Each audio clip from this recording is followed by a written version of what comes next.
Pada hari ini, Perhati KL Cabang DIY dan Jateng Selatan beserta GSK mempersembahkan sebuah webinar dengan tajuk Allergic Rhinitis and its Comorbid. Untuk webinar pada hari ini akan dimoderatori oleh Dr. Ignatius Adi Akuntanto, SPTHTKL. Kepada Dr. Ignatius Adi Akuntanto, SPTHTKL, kami persilakan untuk memandu jalannya sesi webinar pada hari ini.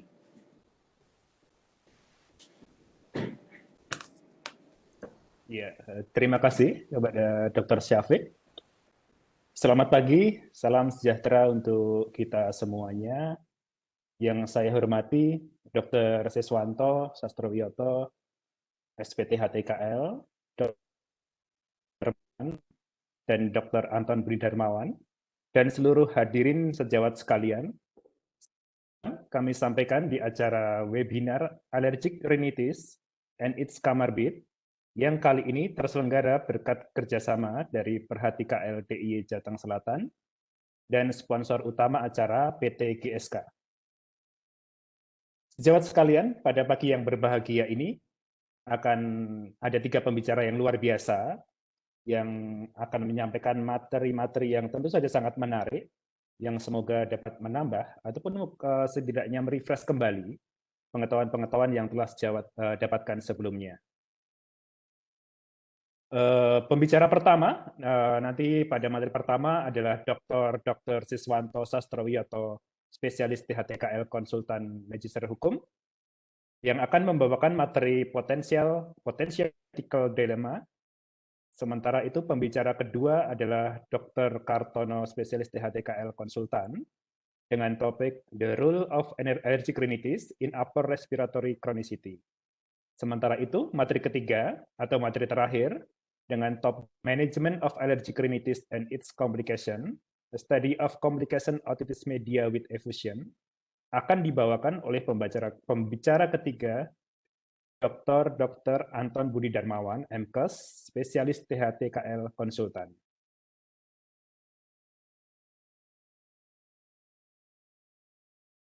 Kita akan langsung masuk pada sesi materi pertama yang akan dibawakan oleh Dr. Siswanto, spesialis THTKL konsultan. Ya, sementara beliau menyiapkan materi, saya bacakan kurikulum vitae dari Dr. Siswanto. Dr. Siswanto menamatkan pendidikan di S1 di Fakultas Kedokteran UGM, demikian juga dengan pendidikan spesialisnya. Sementara pada tahun 2007 beliau mendapatkan gelar Magister Hukum dari Fakultas Hukum UII. Tahun 2013 sebagai konsultan bronkoesofagologi di bidang THT dan mendapatkan gelar doktor pada program doktor pasca sarjana Fakultas Hukum UII pada tahun 2018. Saat ini beliau aktif sebagai staf KSM bagian ilmu kesehatan THTKL RSUP Dr. Sarjito FK UGM.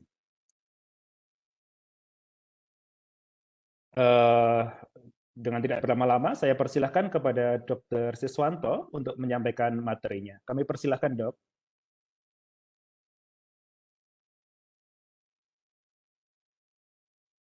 Terima kasih, Pak Adi. Assalamualaikum warahmatullahi wabarakatuh.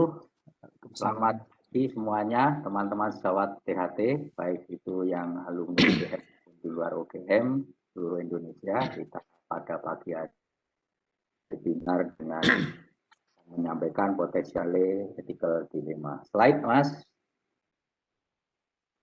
Jadi, Bapak Ibu sekalian, dalam dunia kehidupan bermasyarakat, termasuk profesi dokter, itu saya kira akan saya lempar pertanyaan apakah beretika.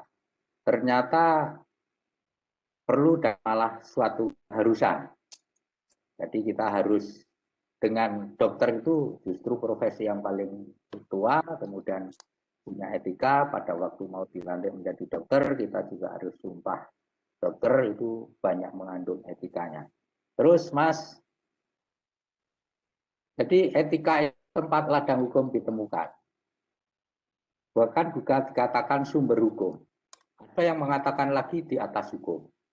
Kemudian etika dan hukum itu dua entitas yang sangat berkaitan, saling melengkapi, berbeda dalam penegakannya. Ini pendapat Despan Hermansyah. Kemudian pendapat saya bahwa pelanggaran etik menjadi awal pelanggaran hukum atau pelanggaran disiplin, kemudian pelanggaran hukum. Jadi pelanggaran hukum itu rata-rata juga didahului oleh pelanggaran etik. Walaupun yang secara langsung hukum itu juga ada, tetapi rata-rata aduan-aduan itu etik. Terus slide-nya, kami akan menyederhanakan kata etik itu berasal dari kata Yunani. Ethos artinya adalah baik atau layak. Jadi kita tidak usah sulit-sulit untuk mengetahui bahwa kita itu melanggar etik atau tidak. Kita layak atau tidak. Kita baik atau tidak perbuatan kita, pekerjaan kita. Kita melakukan sesuatu itu baik tidak, layak tidak. Itu sederhananya begitu. Tapi definisi secara komplitnya adalah norma-norma, nilai-nilai atau pola tingkah laku kelompok profesi tertentu dalam memberikan pelayanan jasa kepada masyarakat. Atau definisi yang lain, batasan yang lain adalah ilmu tentang kesusilaan, tentang apa yang baik dan yang buruk. Baik dan buruk, bukan benar salah, tetapi baik dan buruk. Yang patut dikerjakan seseorang dalam jabatannya sebagai pelaksana profesi. Sekali lagi, baik buruk, layak. Kalau layak ya baik, kalau tidak layak ya buruk. Kesimpulannya kan seperti itu. Sangat menyederhanakan untuk pengertian Bapak Ibu sekalian. Terus slide. Pengertian etika baik atau layak. Kemudian prinsip etika itu ada 5. Ya, ini untuk menyelesaikan persoalan-persoalan etika kita akan melihat 5 ini.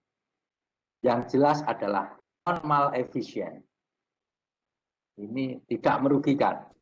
Beneficent, hanya melakukan sesuatu yang baik. Confidentiality, kerahasiaan. Justice, keadilan. Di sini setiap orang berhak atas perlakuan yang sama. Sebagai contoh, kalau kita memperlakukan pasien umum dengan pasien BPJS, pasien VIP dengan pasien kelas 3, membeda-bedakan. Wah, ini pasien kelas 3, nanti dulu. Ini yang kita dahulukan pasien VIP. Nah, ini tidak boleh. Ini berarti kita melanggar justice, melanggar etika dari sisi justice.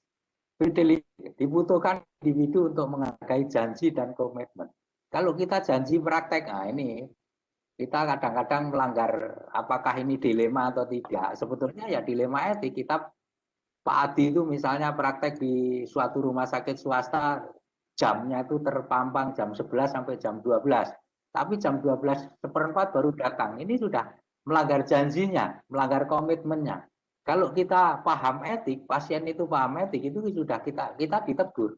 Tapi kadang-kadang pasien itu malu, pekewo. Wah, kita sudah membutuhkan, ternyata sudah datang, walaupun terlambat ya sudahlah. Itu contoh-contoh sederhana dilema. Kita pelanggaran etik atau bukan? Terus selanjutnya, kita pelanggaran etik tenaga medis yang terhadap pasien itu ringan, ada 3 itu, ringan, sedang, berat. Tidak menghormati pasien dan keluarga pasien misalnya. Salah satunya pasiennya tepat atau tidak tepat. Ini sudah pelanggaran etik yang ringan. Melakukan pemeriksaan medis, pengobatan, tindakan medis terhadap pasien di luar surat penugasan klinis yang masih berlaku. Saya kira rumah sakit itu nanti akan melakukan kredensial, kita itu bisa mengerjakan apa, sampai di mana. Standar profesi kita itu sampai di mana, ini kita akan ditentukan.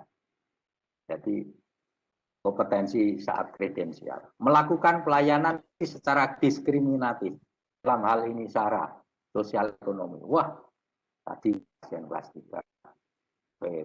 Kemudian, wah ini tidak seagama dengan saya, nanti tidak boleh. Kita sebagai pelayan masyarakat, ya kita berhadapan dengan masyarakat, tidak boleh membeda-bedakan. Ini siapapun harus kita lakukan dengan sama. Menghalangi upaya second opinion oleh pasien. Nah ini, wah dok saya tak cari second, wah tidak boleh, jangan. Nah ini juga pelanggaran etika ringan, tidak boleh. Itu hak pasien. Kita harus menghormati hak-hak pasien. Terus Mas, pelanggaran ringan, sedang sekarang. Slide terus. Menyalahkan pasien, keluarga pasien. Wah ini begini baru dibawa ke sini, ini terlambat, ini kemarin ke dokter umum dulu ya, atau ke dokter yang lain ya. Misalnya rinitis pilek seperti topik pada siang, topik kita pada siang hari ini. Wah ini sudah pasti dibawa ke dokter anak dulu ya, tidak langsung ke kita ya, misalnya seperti itu. Menyalahkan pasien, keluarga pasien. menjawab pertanyaan pasien dan atau keluarga pasien dengan tidak ramah, tidak melihat, tidak face to face, buang muka, itu tidak boleh. Itu sudah suatu pelanggaran etika terhadap pasien. Merubah status pasien dari pasien rumah sakit menjadi pasien pribadi, dibawa ke rumah sakit lain atau praktek pribadi. Nah, ini tidak boleh. Sebagai contoh saya sendiri, misalnya saya pasien Sarjito saya bawa pulang, wah nanti kontrolnya dipraktekkan saya, tidak boleh itu, tidak boleh. Hati-hati menjaga rahasia pasien. Nah ini rahasia pasien. Rahasia pasien itu kelihatannya sederhana, tapi kita kadang-kadang dengan tidak sengaja cerita, Dokter Adi, saya kemarin dapat pasien begini, diagnosnya ini, tidak boleh itu, kecuali kalau kita mau konsultasi itu boleh. Tetapi kalau cerita dapat pasien ini, apalagi diembel-embeli, wah ini kemarin sudah ke tempat kamu tidak sembuh ya, wah ini diagnosanya gini, kamu keliru kan. Diskusi begitu kelihatannya sederhana, tapi kalau buat pasien kita akan membuat persoalan-persoalan pelanggaran etik. Kurang hati-hati menjaga rahasia pasien. Slide berikutnya, Mas. Kriteria pelanggaran etis terhadap pasien yang dianggap berat: membentak, memarahi pasien atau keluarga pasien, melakukan perselingkuhan, entah itu dengan pasien, entah itu dengan tenaga medis atau paramedis yang lain, tidak boleh. Berbuat tidak senonoh, mengaku ada pelecehan seksual kepada pasien, misalnya. Contoh sederhana, kita itu sering, misalnya ada pasien, dok, tolong dok, jantung saya dilihat sekalian. Kalau hanya memeriksa boleh, tetapi nerapi tidak boleh. Tetapi wah ini kelainan tenggorokannya ada hubungannya dengan jantung ini. Jantungnya saya lihat sekalian, tidak boleh. Ya, tidak boleh hal-hal seperti itu. Tapi kalau pasiennya minta kita bisa memeriksa, kemudian kalau pasiennya minta resep sekalian ya jangan, bukan kompetensi kita, bukan ranah kita, nanti disarankan saja ke konsultasi ke dokter jantung, diarahkan ke dokter. Terus Mas, slide terakhir ini dokter Adi. Nah, ini perbuatan yang dapat dikategorikan dalam malpraktek pidana. Tindak pelanggaran kesopanan tadi sudah saya sebutkan. Ada pasalnya di pidana. Pengguguran kandungan tanpa indikasi medik. Nah, ini banyak sekali. Ya, walaupun tidak ada hubungannya dengan dokter THT, tapi kalau misalnya teman kita, sahabat kita melakukan pengguguran tanpa indikasi, kita bisa mengingatkan. Sengaja membiarkan pasien tidak tertolong. Wah ini nanti dulu ini, walaupun gawat darurat belum ada inform concern-nya, misalnya. Inform concern keadaan gawat darurat tidak diperlukan inform concern. Dilema-dilema seperti ini kita kadang-kadang tidak merasakan, tetapi ternyata ada pelanggaran-pelanggaran etik yang muncul. Lalai sehingga mengakibatkan kematian atau luka-luka. Memberikan atau menjual palsu, membuat surat keterangan palsu. Nah ini, membuat surat keterangan palsu. Kita sering sekali ya, saya kira ini. Misalnya ada saudara, apakah saudara atau teman atau apa, kita tidak melakukan pemeriksaan tetapi sudah membuat surat keterangan sehat. Oh, tidak apa-apa. Walaupun hanya untuk melamar ke satpam, katakanlah begitu, tetap tidak boleh. Apalagi surat keterangan sakit, kita tidak memeriksa. Itu juga pelanggaran-pelanggaran. Dilema etik ternyata itu ada pidananya. Etika juga tidak boleh, apalagi KUHP itu tidak boleh. Kemudian melakukan eutanasia. Walaupun tahu eutanasia itu secara pasif boleh, tapi aktif jelas tidak boleh. Terus slide saya kira terakhir. Ya, terima kasih Dokter Adi. Saya kira itu mungkin kita dilanjut diskusi. Ya, terima kasih atas pemaparannya yang sangat jelas dan sangat mencerahkan, Dr. Siswanto. Terima kasih sekali. Sangat menarik ya, Dok ya, sebenarnya masalah etik ini dalam dunia praktek kedokteran kita sehari-hari. Terutama saya rasa seiring dengan makin terbukanya arus informasi, makin mudahnya masyarakat mendapatkan informasi medis, makin mudahnya pula masyarakat mengemukakan pendapat di media sosial. Tentu masalah etik ini patut menjadi perhatian kita semua ya, Dok ya. Karena seperti yang telah disampaikan oleh Dr. Siswanto tadi, kalau tidak salah etik tidak hanya sekedar masalah pantas dan tidak pantas, lebih dari itu etik ini sesungguhnya sangat terkait dengan hukum ya, walaupun berbeda dalam penegakannya. Dan tentu yang perlu kita garis bawahi dalam hal ini adalah pelanggaran etik berpotensi menjadi awal dari pelanggaran hukum. Benar begitu ya, Dr. Siswanto ya? Kembali kami ingatkan untuk sejawat yang mau menyampaikan pertanyaan tentang materi pertama yang telah disampaikan dengan sangat baik oleh Dr. Siswanto, silahkan sejawat menuliskan di kolom chat atau juga bisa melalui Pigeonhole. Untuk host, apakah sudah ada pertanyaan yang masuk mungkin? Sudah ada, Dok, di Pigeonhole. Oh ya, oke. Sebentar ditampilkan dulu ya. Ya.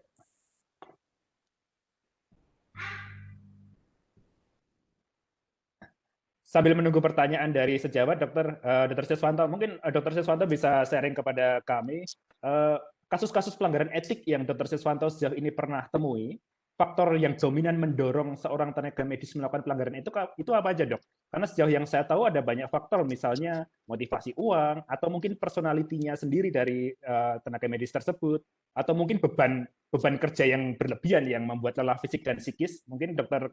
Siswanto pernah memenuhi beberapa kasus yang bisa sharingkan kepada kami, Dok? Ya, yang paling banyak itu surat keterangan yang tidak memeriksa sendiri tetapi membuat surat keterangan sehat atau surat keterangan sakit. Itu perusahaan swastanya menghubungi surat itu berasal dari mana, ternyata juga banyak hal-hal yang tidak sesuai, sehingga ya kita akhirnya para dokter yang datang itu kita yang memberikan pemeriksaan itu kita tegur. Jadi bahkan saya sebagai komite etik dan hukum di rumah sakit menyarankan untuk ya jangan dinaikkan dulu lah residennya ini, gitu. Ditunda dulu lah kenaikannya karena pelanggaran etik yang banyak terjadi. Gitu. Sebetulnya banyak dilakukan, tetapi karena pasien tidak tahu. Misalnya Dokter Adi pemeriksaan tidak sesuai dengan atau pengobatan tidak sesuai dengan kebutuhan medis. Misalnya tidak perlu CT scan di CT scan, tidak perlu antibiotik dikasih antibiotik. Itu sebetulnya sudah pelanggaran ringan, pelanggaran etik yang terjadi. Hanya pasien itu tidak tahu. Itu Pak Hadi. Kalau pasiennya tahu pasti akan memberikan laporan ke ID atau ke MKEK misalnya seperti itu. Oke, itu Dokter Adi. Ini ada pertanyaan. Iya, ada pertanyaan Dokter Siswanto. Bagaimana bentuk pelanggaran etika yang paling pas yang paling sesuai di tingkat residensi mungkin di Indonesia ini untuk menunjukkan batas-batas atau perbedaan antara etika dan hukum?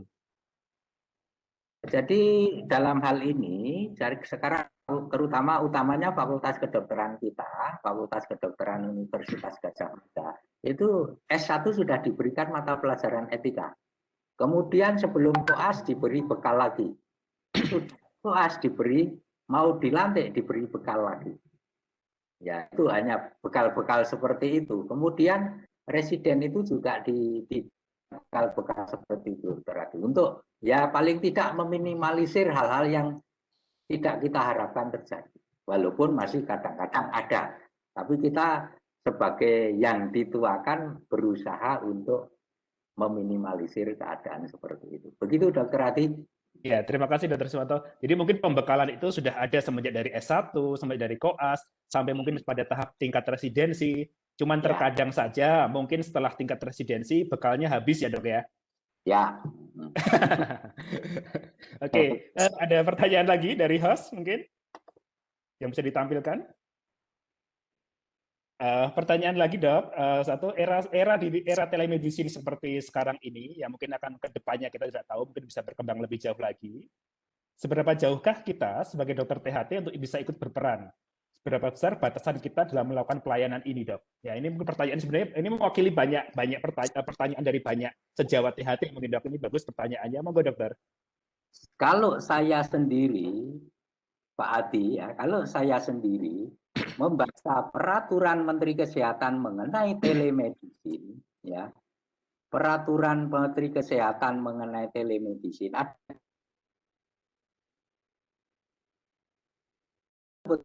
digunakan untuk konsultasi antar rumah sakit, antar institusi.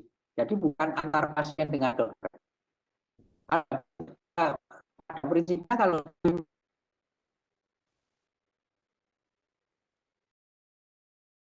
karena kita tidak memeriksa, hanya anamnesis.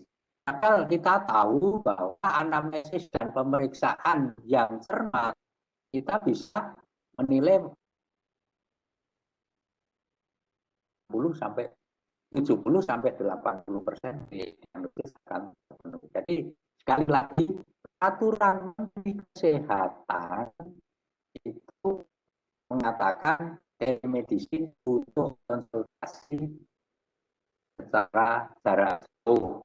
Misalnya Dr. Abi ada kerjasama dengan Rumah Sakit Sarjito atau Fakultas Kedokteran, kemudian ada kesulitan itu telemedicine, jadi ngirim namanya seperti ini, CT scan-nya kita buka seperti ini, kita baca bersama. Jadi kalau ya pada prinsipnya belum berani melakukan telemedicine. Itu Pak Adi. Iya. Ya, terima kasih untuk jawabannya, Dr. Siswanto.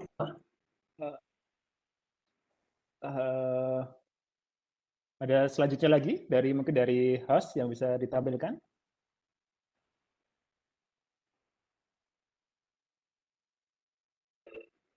Pertanyaan berikutnya, Dok. Adakah faktor yang memicu antar sejawat bisa saling melaporkan terkait pelanggaran etika maupun hukum? Jadi saling mengadu ini ceritanya, Dok. Monggo, Dokter. Kalau mungkin ada pengalaman mungkin, Dokter, yang selama ini ditangani, Dokter. Bisa saja. Misalnya sangat mungkin terjadi. Jadi misalnya ada ini Dokter Adi, saya jelas ya.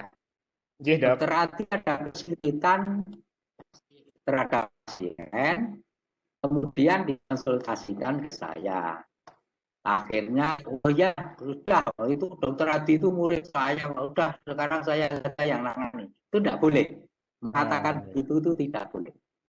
Itu seolah mendiskreditkan bahwa Dokter Adi itu pengaturannya kurang karena muridnya.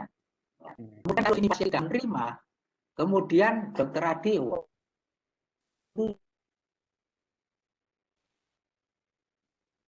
ini ternyata ilmunya kurang, bisa ribut. Nanti Dokter Adi dengar agak marah, emosional, lapor ke MKK atau ke disiplin MKDKI, bisa saja. Mungkin untuk kemungkinan lapor sangat yang terjadi seperti itu, Dokter Adi. Ya, terima kasih, Dokter Siswanto. Jadi penting kiranya ya kita menjaga apa ya, Dok ya, semacam ego kita ya, Dok ya, untuk merasa lebih daripada sejawat kita ya, Dok ya, untuk tidak menimbulkan pertentangan atau kesalahan.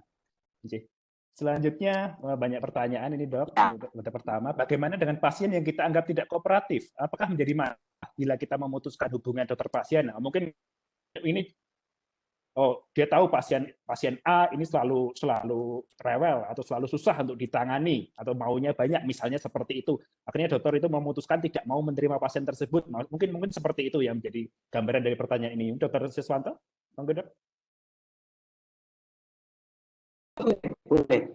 Boleh dengan catatan ya tidak dilepas, dengan catatan ya dikonsulkan, istilahnya dikonsulkan ke dokter. Misalnya Dokter Adi duduk banget dengan pasien itu, boleh dengan konsul saja. Sekarang periksanya ke Sarjito saja, di Sarjito alatnya ya mungkin di sana karena rumah sakit pendidikan alatnya lebih canggih, lebih gitu, boleh. Boleh mengakhiri hubungan pasien dengan catatan tetap memberi jalan keluar. Apalagi Dokter Adi dipaksa untuk melaksanakan tindakan mediknya bukan kompetensinya. Apalagi tidak ada kompetensinya sama, sebetulnya Dokter Adi bisa, tapi harus memberikan jalan keluar.